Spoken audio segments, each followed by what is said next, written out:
సాధించాం. 11 ఏళ్ల తర్వాత ఒక ఐసీసీ ట్రోఫీ గెలుచుకున్నాం. 17 ఏళ్ల తర్వాత T20 వరల్డ్ కప్ గెలుచుకున్నాం. నిజంగా మళ్ళీ హార్ట్ బ్రేకే మిగులుతుందనుకున్న మ్యాచ్ను మన వాళ్ళు ది అమేజింగ్ వేలో గెలుచుకున్నారు. అస్సలు ఎక్స్పెక్ట్ చేయలేదు. The way Indian bowlers bowled in death overs is completely outstanding and amazing.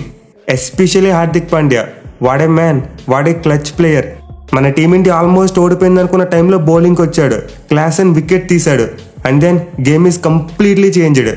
So నిజంగా ఒక ఓడిపోయే మ్యాచ్లో మన టీమిండియా గెలిచిన తర్వాత నాకైతే వాయిస్ రావట్లేదు. I mean literally in tears. నిజంగా క్లాస్ అండ్ 50 కొట్టిన తర్వాత నా హార్ట్ సగం బ్రేక్ అయిపోయింది. మళ్ళీ కన్నీళ్ళు తప్పు, ఇంకా కొన్నాళ్ళు వెయిట్ చేయడం తప్పదు అనుకున్నా. కానీ మన పేస్ బౌలర్స్ లాస్ట్ 5 ఓవర్స్లో అసాధ్యాన్ని సుసాధ్యం చేశారు.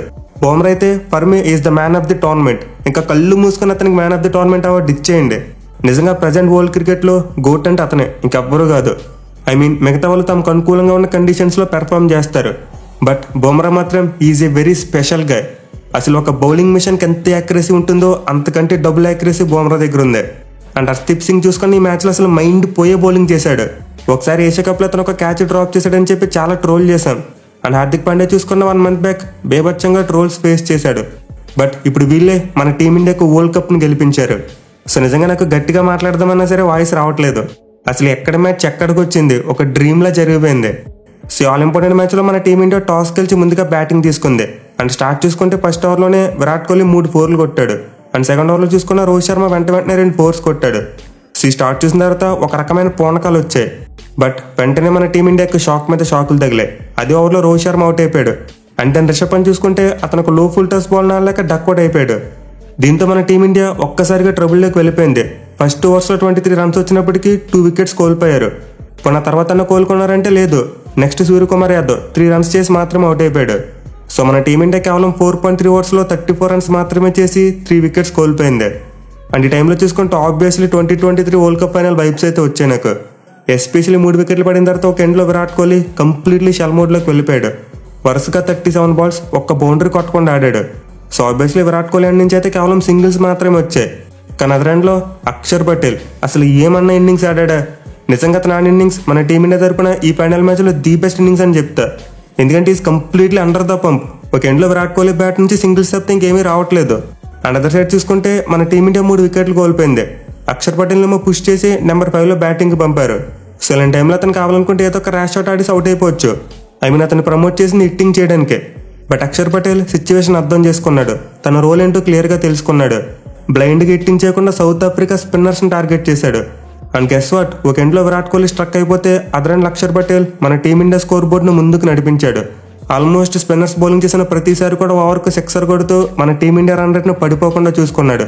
అదే అక్షర్ పటేల్ కూడా విరాట్ కోహ్లీలో ఆడుంటే మన team India score end of the day 150 కూడా దాటేది కాదు. So for sure Akshar Patel 31 బాల్స్లో కొట్టిన 47 రన్స్ ఈ వరల్డ్ కప్ ఫైనల్లో మన టీమిండియా తరపున నాకు ది బెస్ట్ ఇన్నింగ్స్. మీకు ఏ ఇన్నింగ్స్ నాకు తెలియదు.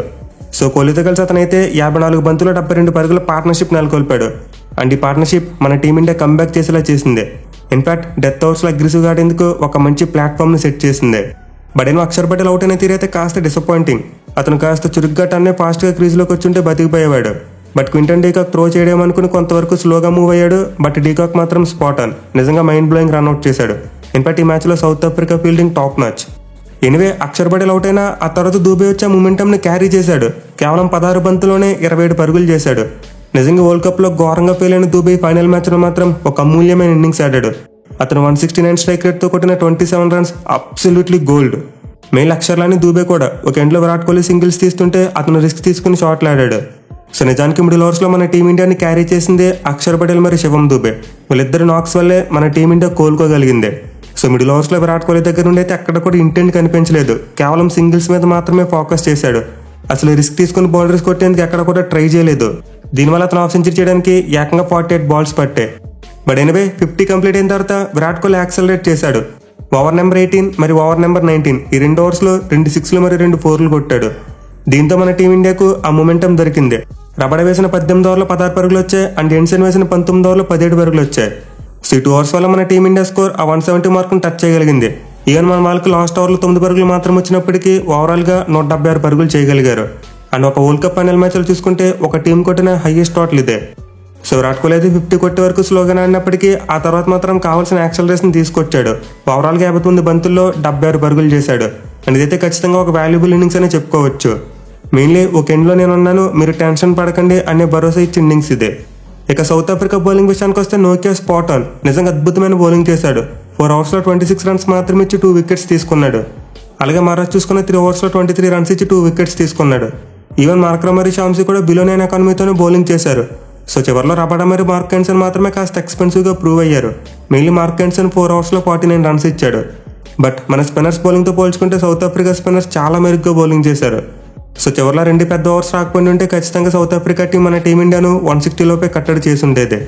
ఇక చేజ్ విషయానికి వస్తే సౌత్ ఆఫ్రికా టీంకి అంత మంచి స్టార్ట్ రాలేదు. బుమ్రా తను వేసిన ఫస్ట్ ఓవర్లోనే రెజా హెండ్రిక్స్ను క్లీన్ బౌల్ చేశాడు. అండ్ ఈ బాల్ అయితే అబ్సల్యూట్లీ మైండ్ బ్లోయింగ్. నిజంగా స్టంప్స్ లైన్ అవుట్ స్వింగర్ అంటే ఆ బాల్ని ఎలాంటి బ్యాట్స్మెన్ కూడా ఆడలేడు. సో బుమ్రా వేసిన డెలివరీ అయితే బాల్ ఆఫ్ ది మ్యాచ్ అని చెప్పుకోవచ్చు.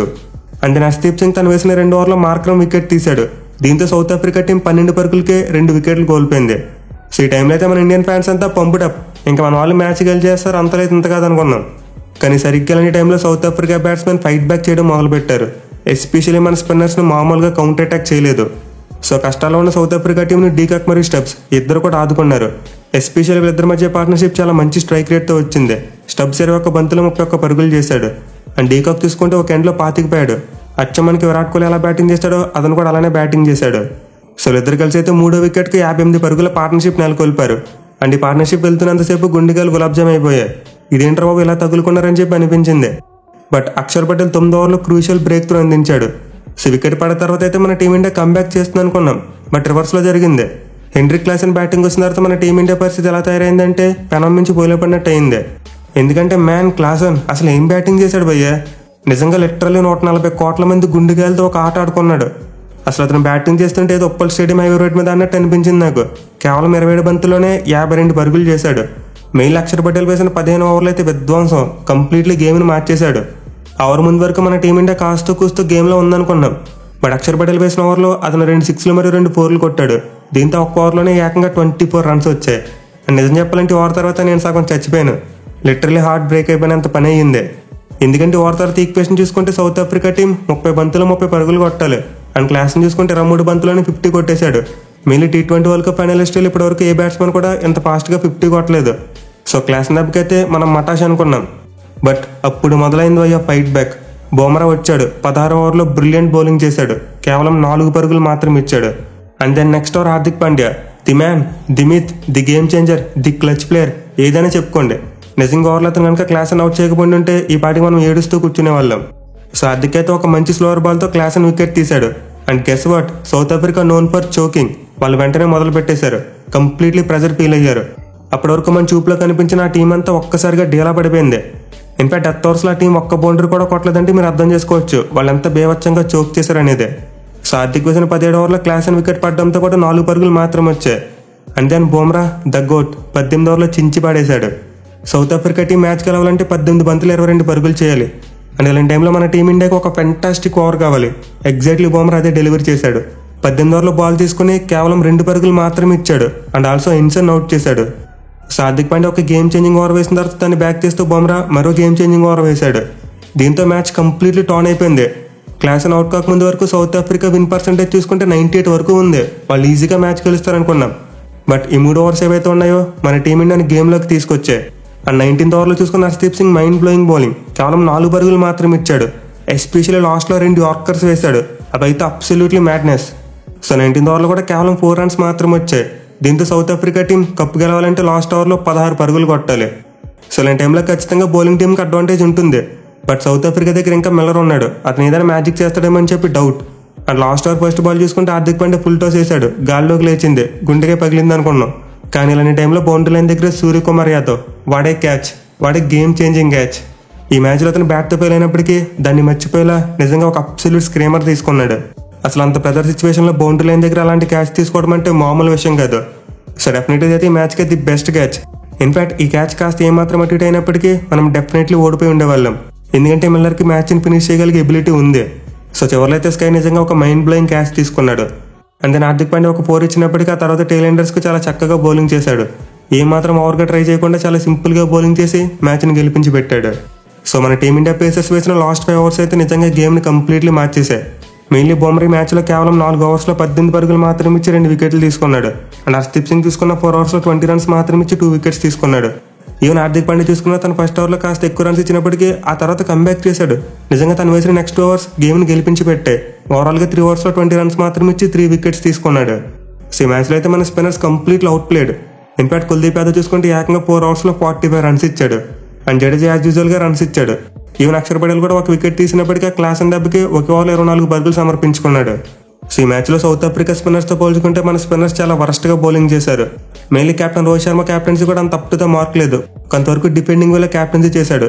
ఎర్లీగా హార్దిక్ పాండ్యా ఎందుకు తీసుకురాలేదు నాకు అర్థం కాలేదు. సో మేబీ లాస్ట్ మ్యాచ్లో మన స్పిన్నర్స్ బాగా బౌలింగ్ చేశారని చెప్పి రోహిత్ శర్మ కొంతవరకు క్యారీడ్ అయిపోయినట్టు కనిపించింది. But anyway end of the day మన పేస్ బౌలర్స్ గేమ్ని గెలిపించి పెట్టారు. ఆల్మోస్ట్ పోయిందనుకున్న మ్యాచ్ను 7 పరుగుల తేడాతో గెలుచుకున్నాం. So congratulations to team India and well played South Africa. నిజంగా మీరు మా గుండెగాలను వణికించేశారు భయ్య ఈరోజు.